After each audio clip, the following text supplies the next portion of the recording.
you need is, I mean, you don't even need something to mill the grain, because if you're buying from a homebrew shop, they'll mill it for you too. The reason I have it is because then I can buy bulk, and then I just mill it myself, right?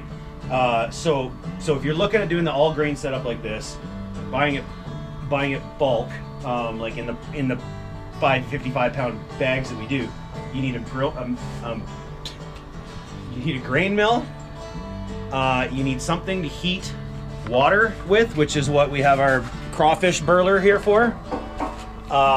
This is a Bayou classic. That I bought online, and its purpose was for doing a crawfish boil, like Louisiana crawfish boil. Why is it up in the air? Why is there a keg? That's so that we have gravity on our side to siphon it into the carboys when we're ready for that. So you need, let me go in order. Okay. You gotta have something that's gonna warm up the water so that we can mash.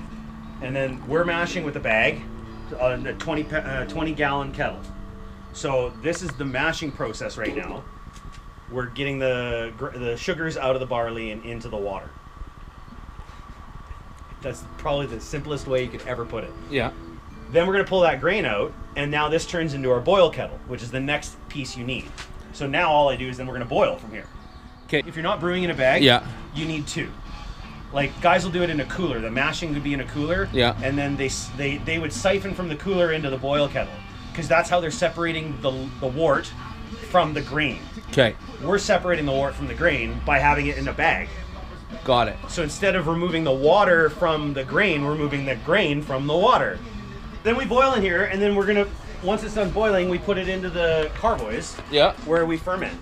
So, and then we need somewhere to control the temperature, and that's what we have the freezer deal for. Got it. And then we have kegs. You could be bottling. Like, there's, the basic setup is you need heat, a large kettle, and a fermentation vessel.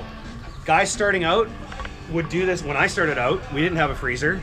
This was in my fucking closet, in a tub of water, so that I would use the water to, like, keep it at like 20 degrees. Okay. And because the water is, rather than the ambient air, the air is not going to hold the temperature as well as water will. Okay. So, like, to try and control the fermentation temperature best you can when you don't have, like, a regulator or a temperature control, I would sit it in, like, a Rubbermaid tote full of water. And I would add hot water or cold water to that to try and keep that water at 20 degrees. I didn't know that's how you started doing It it. was in the closet. We used to do it on the stovetop. He's officially come out of the closet.